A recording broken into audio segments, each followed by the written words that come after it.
right. It's 4:07 in the afternoon, and I have with me here today Alice Hodges from Meg's House, and she is the executive director.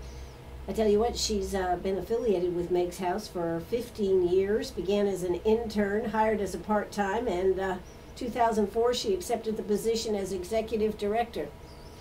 Was this because you were the one that was there, Alice? Yeah, pretty much. That was the only reason. Yeah, exactly. But you've had a very interesting career. You worked for the South Carolina Department of Corrections. Yes. Now, when you were growing up, Alice Hodges, what did you want to be? Actually, a teacher. Did you really? Yeah. And what made you go in the direction that you did? It kind of happened. Mm-hmm. Back in the day, I attended Limestone College. I ended up dropping out because financial aid was cut. So then I decided to drive a truck. Drive a truck? Over the road, yeah. Wow. So I did that for a little bit, and then went to the Department of Corrections, and then I came to the Greenwood City Police Department. Oh. And at that point I decided, well, it's time to go back to college. So I returned as an adult learner. And where did you go to school? I started out at Piedmont Tech. Mm-hmm. I started back over at Piedmont Tech to get an associate's in public service, Mm-hmm. and then transferred to Lander to get a bachelor's degree in sociology with an emphasis in criminal justice. Okay. And from there to Clemson University for a master's in counselor education. Wow. And then after that, Capella University for a PhD in human services. Wow. You know, yeah, this is a good, you're a poster child for going back to school and making changes in your life, huh? Yes. Yes? Yeah. What do you have to say to people that might be listening out there that are saying, oh, I should go back to school, but I don't want to go back to school? And, you know, there's a lot of people out there who need a new career because careers are changing so Mm-hmm. fast in today's world. One of the things I would say is to find a job first. I notice that sometimes I see people, they'll quit a job to go to school. Yeah. But I always worked after, I dropped out, because it was easy to drop out when it was someone else's money. Right. But I worked, and I would encourage anyone to work and go to school part-time. Sure. It's easier that way because you have bills to pay if you're an adult. Yeah, you do. Yeah. So, and it makes it more, you own it more, don't you, Exactly. when you're paying for it. When you're paying it, it makes a difference. You use the money to buy books and not beer. Yeah, exactly, exactly. Well, you are the head of Meg's House. Now, what exactly is Meg's House? Meg's House is a domestic violence shelter. We provide emergency shelter and supportive services to victims of domestic violence, as well as their dependent children.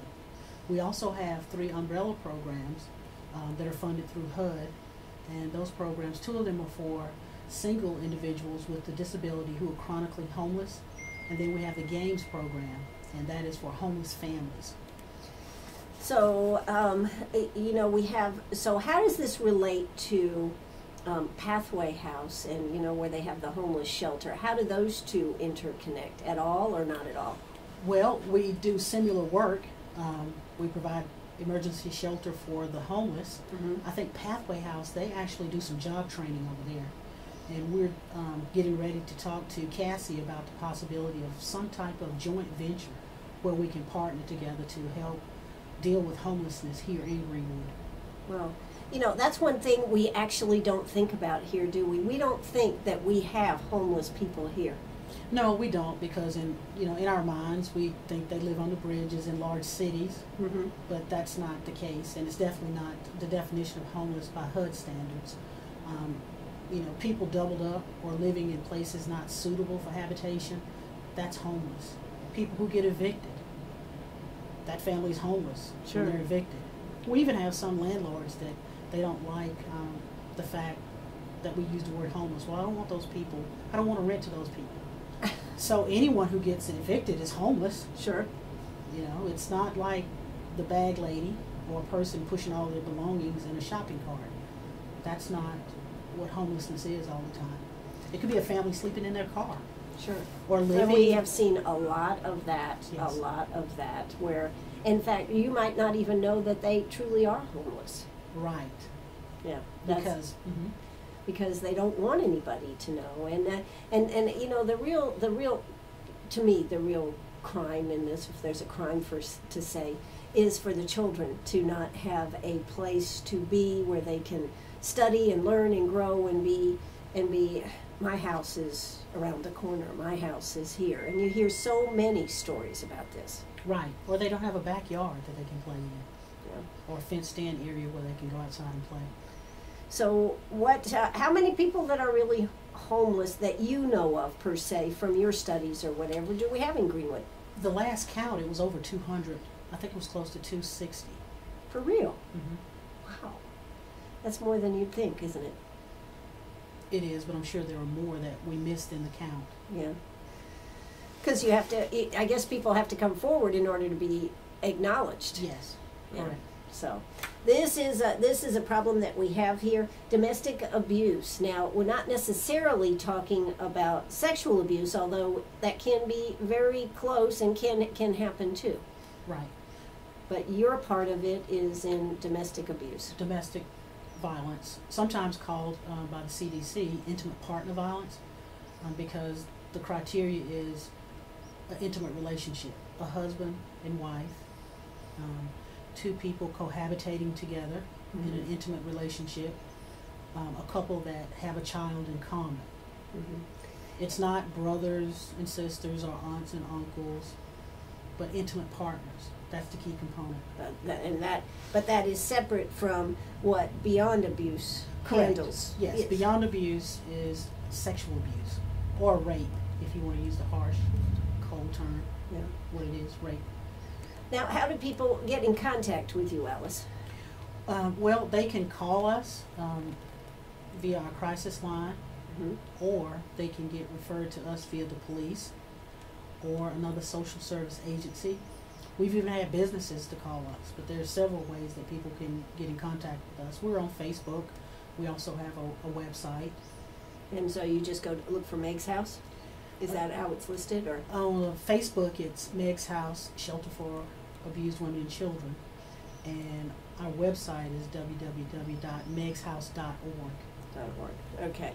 So you may know somebody that is in this situation. Now, sometimes I think one of the biggest problems is that the person doesn't want to say anything. Exactly. Because there's a lot of self-blame and shame, and it should not be. The shame should be on the person that thinks that they can dominate, abuse, and belittle and humiliate the other person. But often there's a lot of shame associated with it, or feeling inadequate, or that they're less than, or that they've done something wrong. Because as a society, we often blame the victim. And you hear that all the time. Why won't she just leave? Why does she stay with him? Why won't she just leave? She could just leave. And it's not that easy. It isn't that easy. But it's not always, there are occasions where women are the abusers, right? Very rare when you're looking at power and control. Really? Yeah. Yes. But that would be even a worse situation, wouldn't it? I would think. For a man, from that standpoint. So there are a lot of issues we're going to get into this afternoon. I don't know how far I dare go, but you can give us a call if you've got a question or a comment here today. 229-7984. That's 229-7984. Give us a call if you got a question or a comment. We'll be taking them right here on WCRS. Right now, it's time for us to hear a word from our sponsors. Don't you go away. Oh, that's right. We're right back here, Sharp Facets Gallery. Woo! I tell you what, Alice and I are having a conversation here. Alice Hodges, she is here with Meg's House. She has been the executive director there, I guess, since 2004. She's been the executive director there. God, that's going on 10 years, Alice. Yes, 10 long years. 10 long years. But wonderful years. Now, let me ask you something, just as a comparison. Since you've been in the executive director position, I know you've actually been there for longer, I guess, but since you've actually been there in the executive director position, has there been a shift, or are we still fighting the battle on domestic abuse? We're still fighting the battle. Is it any better, though? We're number one in the nation. South Carolina is number one in the nation for women killed by men. That is a horrible statistic. It is. And we've been in the top 10 for the last, I think, 15 years. And is that because that, why do you think that is? I'm not going to answer the question. Why do you think that is? There's probably a host of factors that contribute to that. The way we're socialized, the way we socialize children. Mm-hmm. We socialize young boys to be aggressive and violent. We actually, it's a badge of honor for a man to be brave and to go fight a war and lose his life. We look at that as something honorable. Mm-hmm. The tougher a man is, the more honorable it is, or the more kudos he gets. Real men don't cry, they hide their emotions. And we teach our little boys that. It's very subtle, but we do. And we teach little girls that it's okay to ask for help. Mm-hmm. And to not be aggressive and to not speak up. Because if you speak up, you could be called another word. You know, if you're assertive and you're a female. I've been called that before, Alice. You probably have too. Yeah, and some others also. In addition. Things we're not going to say on the air here, but well, you know, though they talk all the time in the media now, though, about, I'm going to use the word, the wussification of our men in today's society. Yes. But there is differences between men and women. Natural differences. Yes. And are we taking our men for today? And is society changing? Are you saying that South Carolina is outside of that change, that we're the aggressive toughies in the nation? Or is this really something that's, what do you think we fall in this as far as raising our children here in South Carolina? I don't think we raise our children drastically different from any other region of the United States. Back to the wussification. Wussification, yes. You know, the reality is we need to educate ourselves, because the measure of a man is how well he treats his family. Sure. It has nothing to do with being tough, strong, or being a wussy. But again, those are terms that we probably need to eliminate. Sure. Because just because a man doesn't want a football down a field, it doesn't mean that he's a wussy. No, and I think that's not really what they're referring to, but that men's roles are changing in the family and in the relationship with women. And are they changing to the fact, and are we not changing in South Carolina, I guess was my question, because you said we're number one in domestic abuse in the country, and because we raise our children to be tough, what you were just saying, are we outside what is happening maybe in other parts of the country? That's what my question was. Probably in some parts of the country, yes. I'm sure the men in California, there's some differences versus the men in South Carolina. Yeah, or exactly. even New York City. Right. I'm sure you're probably right. There's a rite of passage in South Carolina for a young boy, you know, when he maybe 12, and between he and his father, where he gets his first gun. Mm-hmm. Not saying that people shouldn't own guns, but when they're easily accessible and it's easy to go grab one, then bad things can happen. But there are a lot of responsible gun owners. Sure, and there's lots of stories where children have been raised around guns and they understand safety and this type of thing. I'm a gun owner. Sure. Well, okay. See, and I'm sure that you have made sure that your guns are safe, but also when there were young people around, that they knew. They're not even in the house. At my house, yeah. When kids are over, they're not in the house. They're removed from the house. Sure. So there's a lot of issues to deal with. But how do we get rid of the abuse, and how do we move out of spot number one? What's number two? Who's in number two space? I don't know who number two is. Okay, we were a couple of years ago, and we've gotten worse. We've gotten worse. Well, of course, last year in Greenwood County, a phenomenal year of murders and suicides and this type of thing. Yes. Do you think the economy has part to play into that? No, I don't, because I know people that don't have money, but they don't kill people. Well, it's a choice. Domestic violence is a choice. You're choosing to have those behaviors. That's a choice. Or See, we're getting into a conversation here now. Or is it the fact that they just don't know how to control their emotions beyond that point? That they don't, that there is a way to control it. I had a lady on yesterday with the Lions Club, and she taught a program called Quest, and it was for middle school. Are you familiar with the program?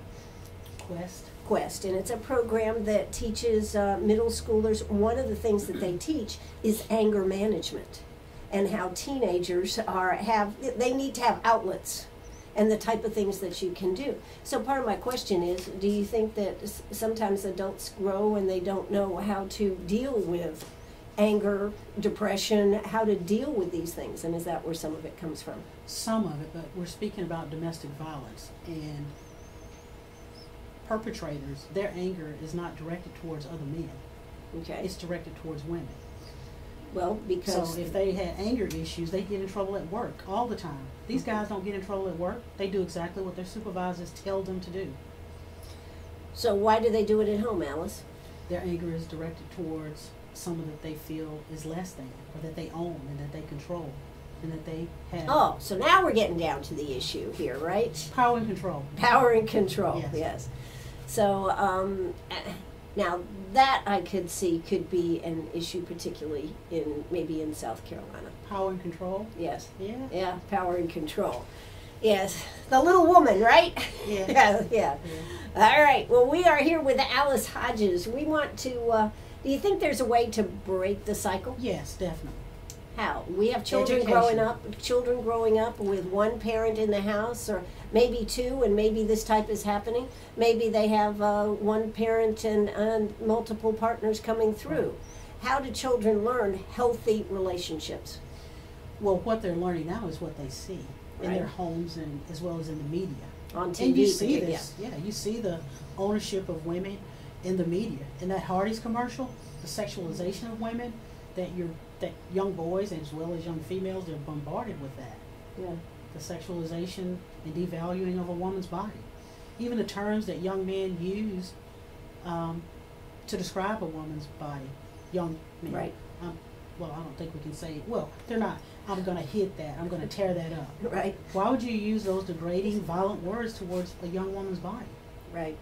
I agree with you. I tell you what, there's a lot of hip-hop music out there that is just, I don't know why anybody would even want to listen to it when you hear some of the horrible things that are said. Right. And so from that standpoint, I mean, the beat and some of this stuff is okay. It's the words that just, to me, kill the whole hip-hop thing. But hey, I'm an old fogey and I know it. I'm Ann Eller. I'm here with Alice Hodges. We are going to be talking about some of the ways maybe that education can change things, how it can happen, how you can help raise your children or grandchildren. I mean, we got a lot of grandparents out there that are dealing with... Exactly. So we want to talk about some of those issues. Hey, if you've got a question, you can give us a call, 229-7984. That's 229-7984. We're also going to be talking about a benefit that they're going to be having for Meg's House. It's going to be quite an affair, my dear. So you got to stay right here with us on WCRS. We'll talk more about it, so don't you go away. This is WCRS. Right now, coming up, South Carolina Radio News. Arg, are you a pirate or a pack rat? Do you have a vacation of a lifetime sitting in the attic? Or a college tuition hung on a wall? Or is a fabulous retirement hidden in your jewelry box?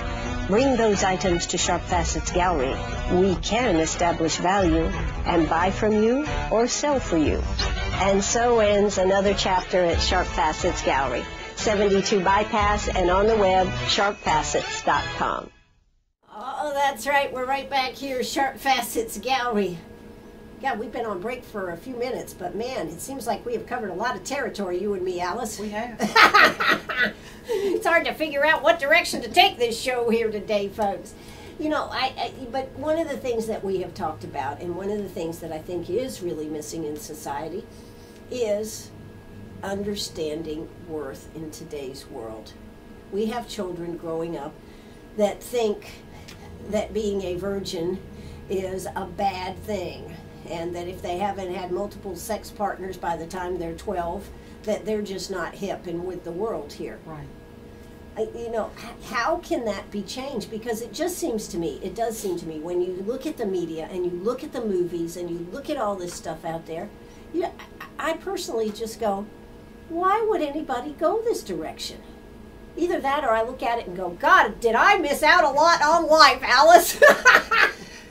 So what is the answer? Parenting, respect, parents teaching their children that they are worthy. Don't we have a whole generation of people, though, that don't understand that themselves, that are now parents? Exactly. Because if you're 15 and you have a child, and then 15 years later, she or he has a child, at 30, you're a grandparent. Still Right. going to the club, still drinking, smoking blunts. So it's a cycle, but we have to try to break that cycle. Well, what are the directions that, whether it's Meg's House or some other organizations, are trying to go to break that, to make that change? I mean, I think even the churches are having a hard time Yes. with this now, whereas the church used to be the pillar, the centerpiece of our whole lives. Right. So what is the direction now? How can this cycle be broken? Well, one of the things we need to look at is primary prevention in our schools as a part of maybe health class, to talk about healthy relationships. Does that mean talk about sex? Because I understand they're talking about sex at kindergarten age now. Well, they are, but those programs could start in middle school. Yeah. Preferably it would start at home. Yeah, exactly. That would be a little nicer. Yes. Yeah, telling the child that you're valuable, you're precious. You're not designed to go out and sleep with 20 or 30 people.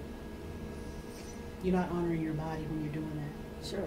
But how is that I mean, we can sit here all day till we're blue in the face and talk about it, but is that happening? That's my question. No, it's not happening.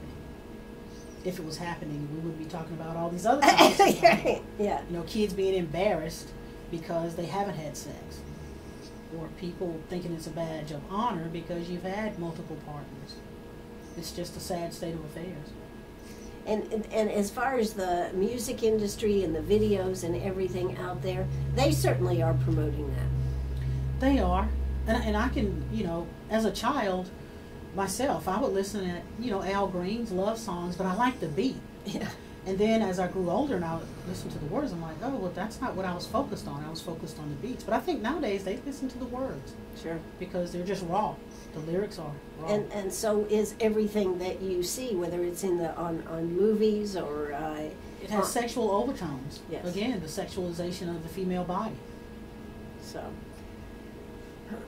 do we have any programs going on here in Greenwood that work with these issues? We do. We have First Steps. They have the Fatherhood Initiative, where they're trying to teach young men to be responsible fathers, to be engaged in the lives of their children, as well as young women.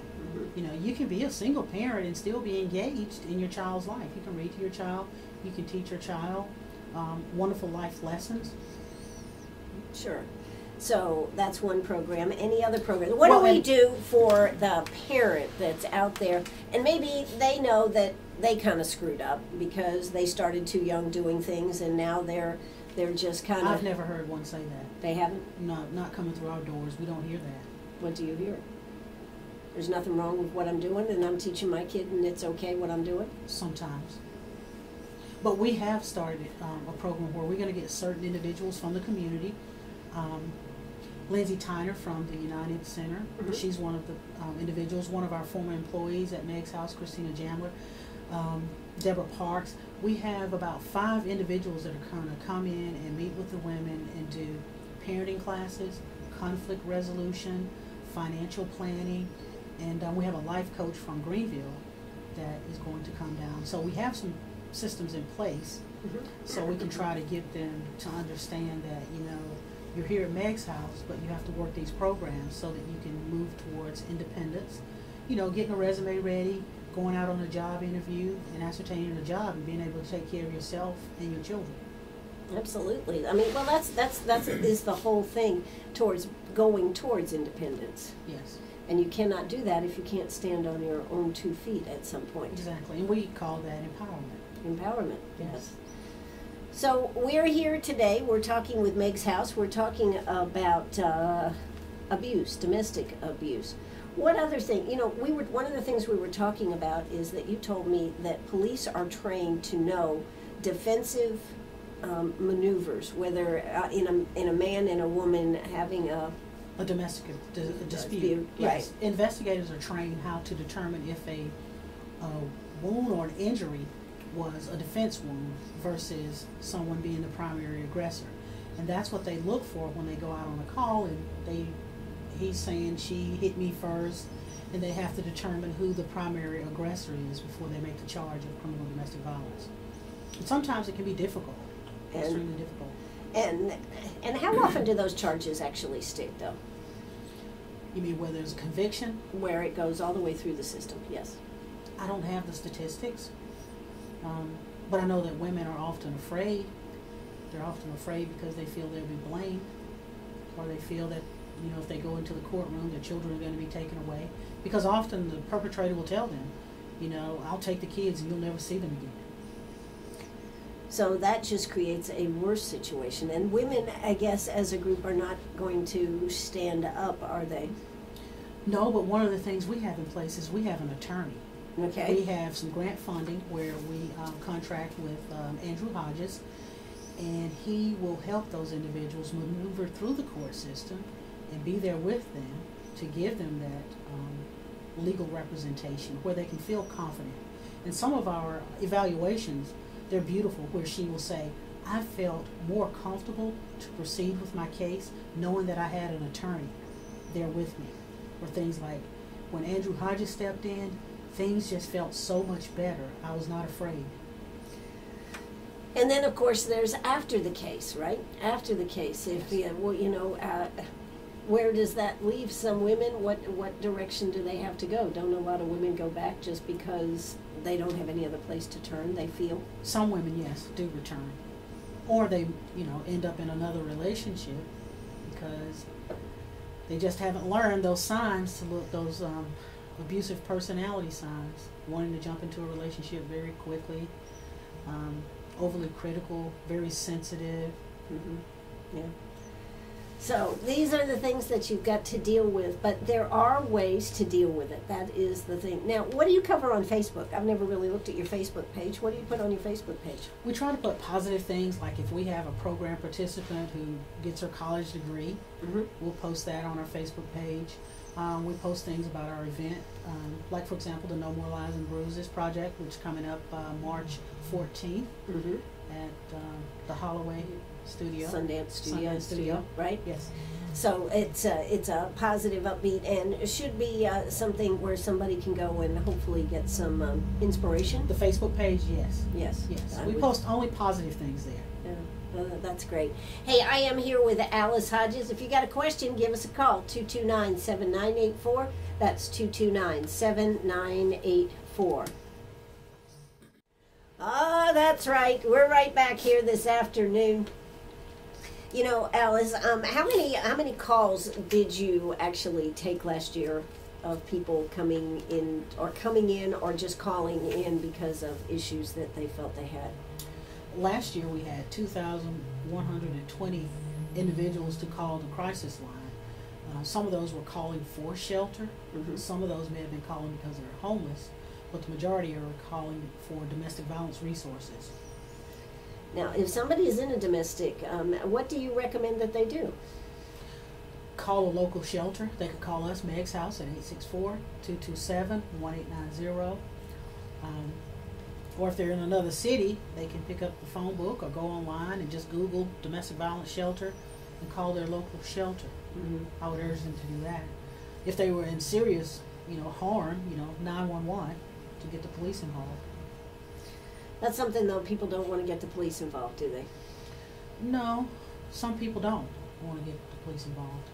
So, and so, one of my questions would be, do you have to give your name, or do you keep a record of people that call in, this type of thing, at your crisis center? We keep a record of it, but there are people who will call and will ask for their name, and that's why I really don't want to give my name. So I'm calling for a friend. And they don't have to give their name. They don't have to give their name. even if someone is accepted into the facility and they don't want to give their name because they're not comfortable, or they don't want to give any of their other information because maybe he's good or he's tracked them down before, we don't have to get their real name. Now, what about as far as shelter, and what about in the situation where somebody may feel that they might be tracked down? What does Meg House have the capability to help in that situation? We've actually had to relocate. Like someone said to us, he called here, he found me. I don't know how he found me.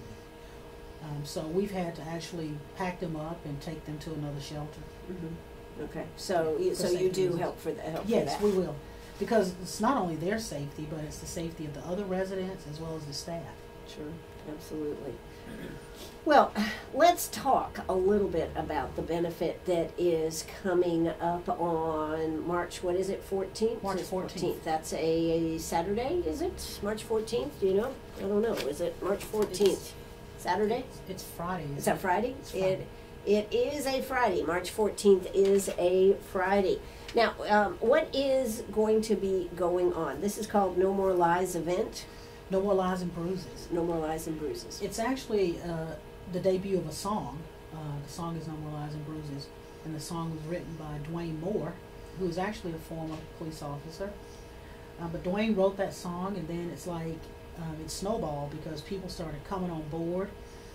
Someone is on board. Her daughter was murdered, and then the guy actually singing the song. His name is Josh Owens, Mm-hmm. and he is going to sing that song and play that song on the guitar of someone who was killed, a victim of domestic violence. But there will be a silent auction that night. There will be food. There will be beer and wine. And I understand Rhonda McDaniels is going to be Yes, singing. I she's had one of her the on. artists. I had her on a couple of weeks ago. I'm excited about that. Sure. So this is going to be quite an event. You're also going to have instruments and whatnot from a Nashville artist, I think. Yes. As I read that. I think Toby Keith has signed a guitar. Wow. That will be part of the silent auction. A host of other wonderful items donated from some of our local businesses as well. And we're going to have a VIP table where VIP. 10 survivors, VIP. Okay. It's for 10 survivors who have survived domestic violence. And they've moved beyond that, but we'll have a table. That will be the only VIP table. And they'll just be they'll be acknowledged at the event. Oh, well, the chairman of this, Brent Saxton. Yes. Tell me about Brent. Brent actually is a local businessman, but he's also been a supporter of Meg's House for about 10 years. I mean, I've met him when he came through Meg's House on a tour, and through the United Way site visit. And Brent actually asked these wonderful questions. He was engaged. He asked very intelligent questions about domestic violence. He was just different. It was as if, he just cared so much about it. He cared about the work. And he's made donations, to Meg's House for the last 10 years. And he's just wonderful, outstanding. He's like an angel just dropped out of the sky. An angel. He's come on board and leading this effort. Well, this is going to be an excellent, excellent event. We're going to hopefully get involved with you and help promote this event out here. Thank you. And we want everybody to know about it. And of course, actually, this came out of the No More Lies and Bruises came out of the 16-day span that happened last in October, correct? Yes. Dwayne said he was just devastated by all of those murders, because unlike anything, and I mean 6 murders would be a lot anywhere in the United States. Exactly. At one time. So he started. But in Greenwood, South Carolina. Yeah, in Greenwood, it's really something. Yeah. Hopefully we'll never have that happen ever again. But it just kind of shocked the entire community.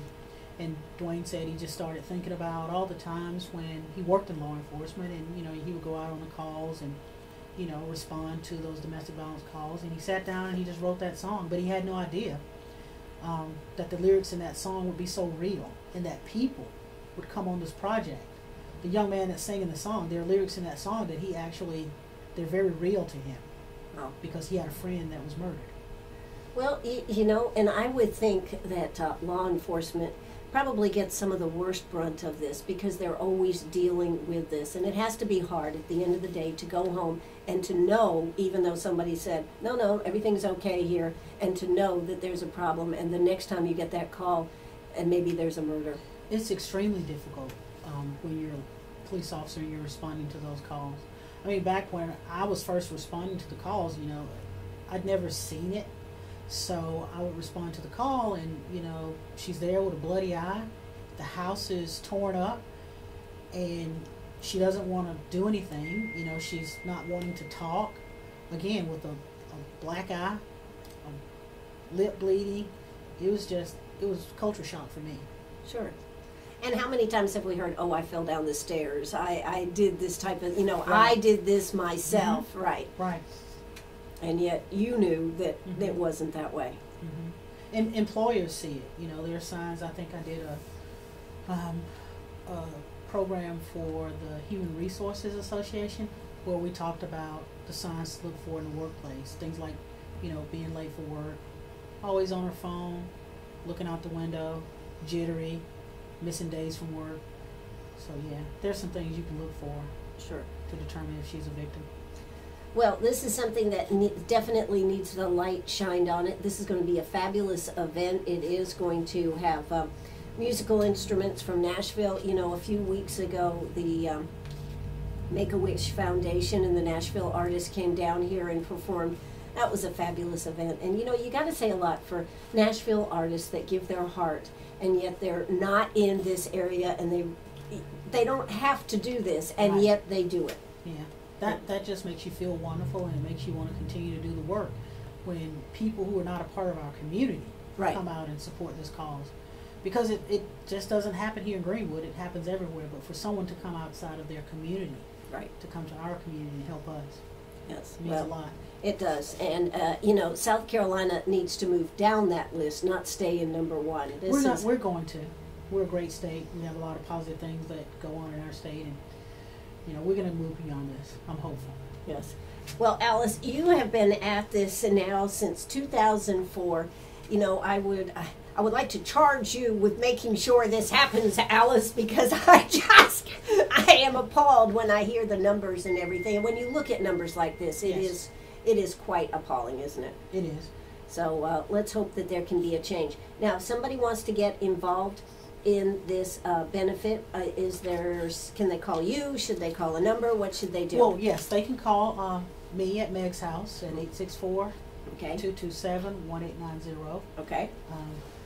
Leave a message, or they will be transferred directly to me, and we'll talk about it. Yeah, we need all the help we can get. Yeah, there's going to be a lot of fun, and it's going to raise some good funds. And of course, I know that y'all are out there always searching for those grants that would help expand the reach of what you can do. Yes.